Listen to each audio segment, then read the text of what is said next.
يا أيها الذين آمنوا أطيعوا الله وأطيعوا الرسول ولا تبطلوا أعمالكم.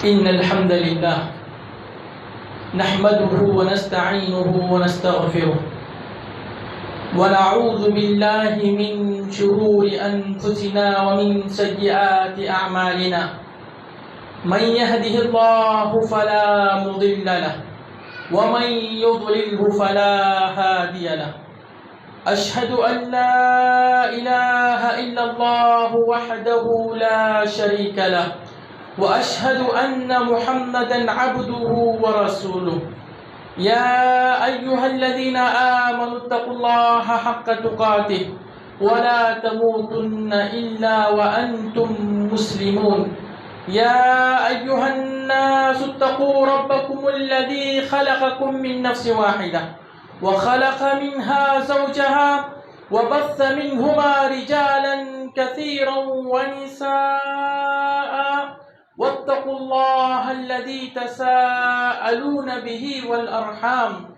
إن الله كان عليكم رقيبا يا أيها الذين آمنوا اتقوا الله وقولوا قولا سديدا يصلح لكم أعمالكم ويغفر لكم ذنوبكم ومن يطع الله ورسوله فقد فاز فوزا عظيما أما بعد فإن خير الحديث كتاب الله وخير الهدي هدي محمد صلى الله عليه وسلم وشر الأمور محدثاتها وكل محدثة بدعة وكل بدعة ضلالة وكل ضلالة في النار.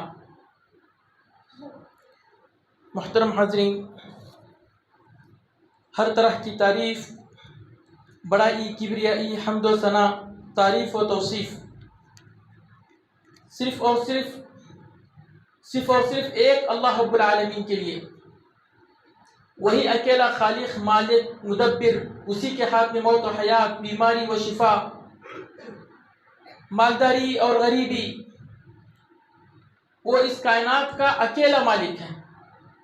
اس کائنات کے چلانے میں اس کا کوئی شریک نہیں، نہ کوئی قریبی فرشتہ اور نہ کوئی بزرگ نبی اور کوئی بھی نہیں. وہ اکیلا ہے. وہ اکیلا ہے، ہر لحاظ سے اکیلا ہے. اپنی ذات میں بھی اکیلا ہے، اپنے ارادوں میں بھی اکیلا ہے، اپنے حکم میں بھی اکیلا ہے. جب وہ اکیلا ہے تو ہم انسانوں کی دعاؤں کا، التجاؤں کا، سجدوں کا، توکل کا وہ اکیلا حقدار ہے.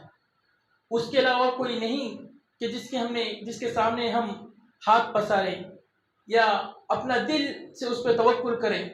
وہ اکیلا ہے، اکیلا معبود برحق.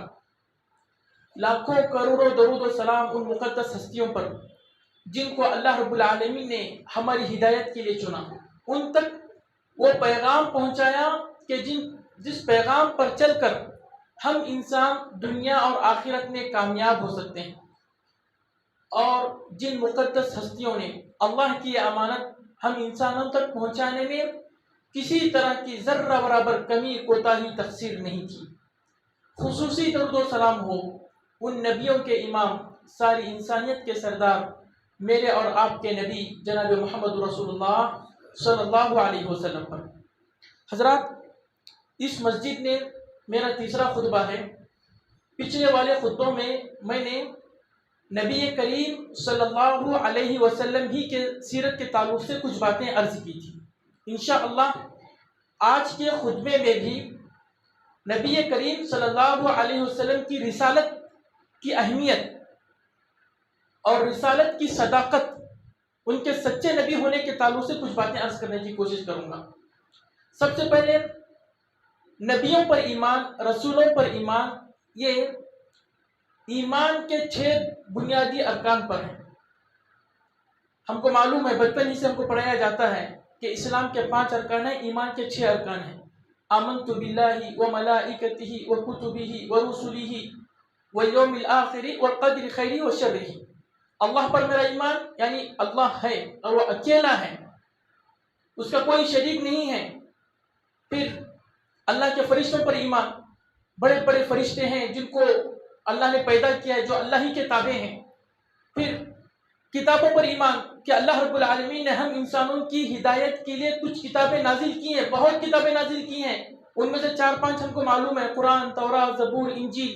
ان پر سچا یقین رکھنا، سچا ایمان رکھنا کہ اللہ رب العالمین وہ ارحم الراحمین ہم لوگوں کی ہدایت کے لیے کتابیں نازل کیا تھا.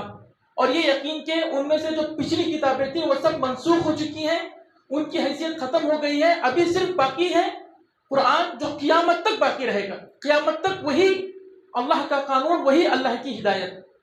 اس کے بعد ہے وَرُسُلِهِ، اللہ کے رسولوں پر ایمان. یعنی یہ کہ اللہ رب العالمین نے ہم انسانوں کو پیدا کرنے کے بعد ہم کو بتلانے کے لیے کہ ہمیں کیا کرنا ہے، کیا نہیں کرنا ہے، کیا کریں گے تو اللہ راضی ہوگا اور کیا کریں گے تو اللہ ناراض ہوگا، کن چیزوں میں ہماری بہتری ہے، کون چیزیں ہماری نقصان دہ ہیں.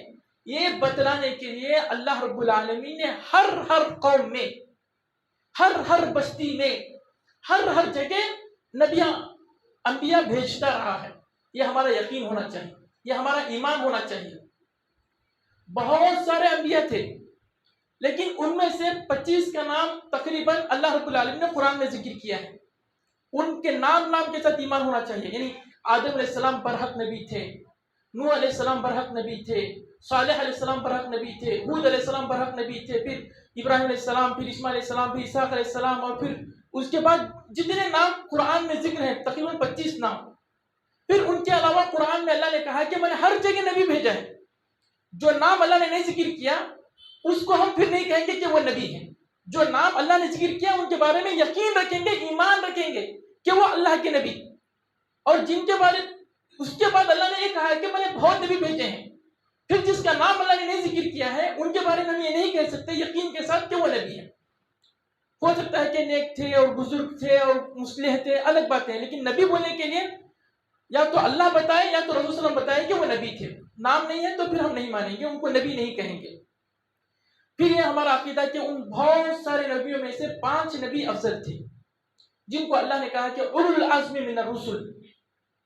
5 نبی سب سے افضل ہیں: نوح علیہ السلام، ابراہیم علیہ السلام، موسیٰ علیہ السلام، عیسیٰ علیہ السلام، اور پھر ان میں سب سے افضل رسول اکرم صلی اللہ علیہ وسلم. یہ ترتیب ہے. یہ پورے نبیوں میں سے یہ 5 نبی سب سے افضل ہیں، اور ان میں ان 5 کے افضل نبی کریم صلی اللہ علیہ وسلم. اللہ نے ہماری ہدایت کے لیے ان کو بھیجا ہے، اور یہ بہت مقدس ہستیاں تھیں. اللہ رب العالمین نے ان کو پہلے ہی چن لیا تھا. ان کی ایمان کی وجہ سے، ان کی بھلائی کی وجہ سے، ان کے اچھے اعمال کی وجہ سے اللہ رب العالمین کو ہر چیز کا علم ہے. قیامت اور قیامت کے بعد جنت جہنم اور اس کے بعد کیا کیا ہونے والا اللہ کو سب کا علم ہوتا ہے. اللہ نے جب کائنات بنائی تھی اسی وقت اللہ کو معلوم تھا کہ کون سا بندہ سب سے اچھا ہے، کس کا دل سب سے اچھا صاف ہے.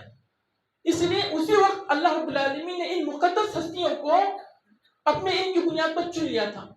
اور یہ مقدس ہستیاں جو پیغام اللہ نے ان کو دیا تھا یہ پوری طرح سے انہوں نے پہنچایا، بہتر لحاظ سے پہنچایا، کھول کر سمجھایا. ایسا کھول کر سمجھایا کہ کل قیامت کے دن اللہ کے پاس کوئی امتی کھڑا ہو کے نہیں کہہ سکتا کہ جس نبی کو تو نے میرے پاس بھیجا تھا اس نبی نے وضاحت کے ساتھ مجھ تک پیغام نہیں پہنچایا تھا. ایسا نہیں کہہ سکتا. خود ہمارے نبی کریم صلی اللہ علیہ وسلم کو دیکھ لیجیے، کتنا تڑپے، کتنا برداشت کیا اور کتنی تکلیفیں اٹھائیں. صرف ایک ہی مشن، ایک ہی مقصد کہ لوگ جہنم سے بچ جائیں، لوگ اللہ کے ہو جائیں. میں نے گزشتہ درس میں بتایا تھا کہ نبی کریم صلی اللہ علیہ وسلم کو کیسی تکلیفیں پہنچی، لیکن رسول صلی اللہ علیہ وسلم نے اس کے بالمقابل کبھی کسی کو بددعا نہیں کی، کبھی کسی کو الٹا جواب نہیں دیا. بس ہمیشہ یہی تمنا کرتے رہے کہ یہ لوگ بس کامیاب ہو جائیں، یہ لوگ بس کامیاب ہو جائیں. یہی سارے انبیاء کی صفت تھی. اور نبیوں کا یہ انعام اللہ رب العالمین جو نبی ہمارے پاس بھیجا ہے، اللہ نے قرآن میں کہا ہے کہ اللہ کا یہ سب سے بڑا انعام ہے. یعنی اللہ نے ہم کو آنکھیں بھی دی، بولنے کی طاقت بھی دی، ماں باپ بھی دیے، گھر بھی دیا، مال بھی دیا، صحت بھی دی، بہت ساری نعمتیں اللہ تعالیٰ کی. لیکن اللہ نے کسی نعمت پہ احسان نہیں جتلایا ہے کہ میں نے تمہارے لیے یہ کیا، میں تم کو یہ دیا، میں تم کو یہ دیا. اللہ بتاتا ہے کہ میں تم کو یہ دیا، یہ دیا، یہ دیا، لیکن کبھی بھی احسان نہیں جتلایا کہ میں نے تم کو یہ دے کر تم پر احسان کیا ہے. لیکن نبی کے بارے میں اللہ نے کہا کہ لقد من اللہ علی المؤمنین اذ بعث فیہم رسولا من انفسہم یتلو علیہم آیاتہ ویزکیہم، کہ اللہ نے مومنوں پر احسان کیا. اللہ نے مومنوں پر احسان کیا کہ ان کے پاس ایک نبی کو بھیجا. جی نبی کا اللہ کا ہم پر نبی، ہمارے پاس نبی کو بھیجنا یہ اللہ کا سب سے بڑا انعام ہے، ورنہ ہم انسان نہیں رہتے. ہم پتہ نہیں کس کی عبادت کر رہے تھے، کس درخت کی، کس سورج کی، اور کس چاند کی، کس ندی نالے کی، کہاں پڑے ہوتے. اگر اللہ تعالیٰ نبیوں کو نہیں بھیجتا، نبی اسلام کو نہیں بھیجتا، پتہ نہیں ہمارے اخلاق کہاں پہ ہوتے، پتہ نہیں ہم کہاں پہ ظلم کر رہے ہوتے اور کتنے برے اخلاق میں سب پھنس گئے ہوتے. جیسے کہ نبی کریم وسلم کے آنے سے پہلے دنیا پوری تاریکی میں تھی، سراسر ظلم میں پھنسی ہوئی تھی. جو عورتوں پہ ظلم، جانوروں پہ ظلم، ہر چیز پہ ظلم پوری طریقے سے تہس نہس تھی. نبیوں کو بھیج کر اللہ تعالیٰ انسانوں کو انسان بناتا ہے، انسانوں کو اونچے اخلاق سے نوازتا ہے، انسانوں کے ذہن کو جلا بخشتا ہے. یہ سب سے بڑا انعام ہے.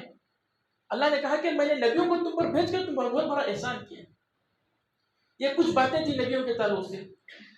علماء کرام نے لکھا ہے جب ہم کلمہ پڑھتے ہیں لا الہ الا اللہ محمد رسول اللہ، کہ نہیں ہے کوئی معبود برحق سوائے اللہ کے اور رسول صلی اللہ کے رسول ہیں، تو کہتے ہیں کہ یہ کلمہ صرف بولنے سے نہیں ہوتا ہے، زبان پہ آ گیا، اس کا نہ معنی معلوم ہے، نہ اس کا مفہوم معلوم ہے، نہ یہ معلوم ہے کہ اس کے بعد یہ پڑھنے کے بعد کرنا کیا ہے، کن چیزوں سے بچنا ہے، تو پھر ایک کلمہ مکمل نہیں ہے.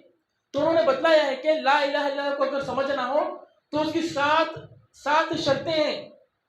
لا الہ الا اللہ اگر سمجھنا ہے صحیح لحاظ سے تو اس کی 7 شرطیں، 7 لحاظ سے اس کو سمجھنا ہے. میرا آج کا موضوع نہیں ہے، لیکن آپ جا کے ضرور پڑھیے، کیونکہ لا الہ الا اللہ، اللہ کے پاس وہ لا الہ الا اللہ کامیاب ہے جو سوچ سمجھ کر پڑھا جائے، جو شعور کے ساتھ دل کی گہرائیوں سے پڑھا جائے. زبان سے پڑھنا ہوتا تو پتہ نہیں ابو جہل ابو لہب کب کے پڑھ لے ہوتے. وہ ایک اقرار ہے، گواہی ہے جو ہوش کے ساتھ دی جاتی ہے، جو سوچ سمجھ کر کے دی جاتی ہے. لا الہ الا اللہ کو سمجھنے کے لیے علماء کرام نے 7 شرطیں بتائی ہیں، آپ جا کے ضرور پڑھیے.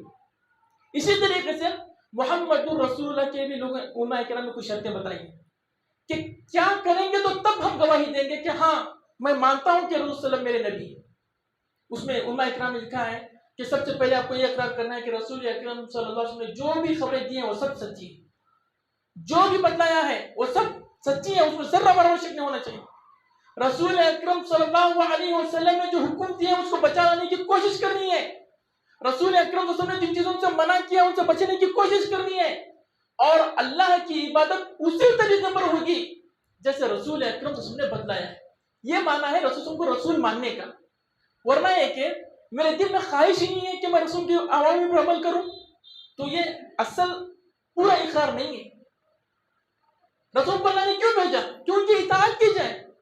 اگر میرے دل میں اطاعت کا جذبہ ہی نہیں ہے تو پھر رسول اکرم کو رسول ماننے کا میرا اقرار کم ہے، پورا کامل نہیں ہوا ہے. کامل کب ہوگا؟ کہ جب میں رسول کے سارے احکامات کو جاننے کی کوشش کروں، رسول نے جتنے چیزوں سے منع کیا اس سے بچنے کی کوشش کروں. اور ایک چیز کہ اللہ کی عبادت اسی طریقے پر ہوگی جیسے رسول صلی اللہ علیہ وسلم نے کیا ہے. آج ہماری امت کے حالات پہ آپ نظر ڈالیں. رسول صلی اللہ علیہ وسلم نے 2 عیدیں دی تھی، رسول اکرم صلی اللہ علیہ وسلم نے 2 عیدیں دی تھی. آج ہم نے اپنی اپنی مرضی سے پتہ نہیں کتنی عیدیں کرنی.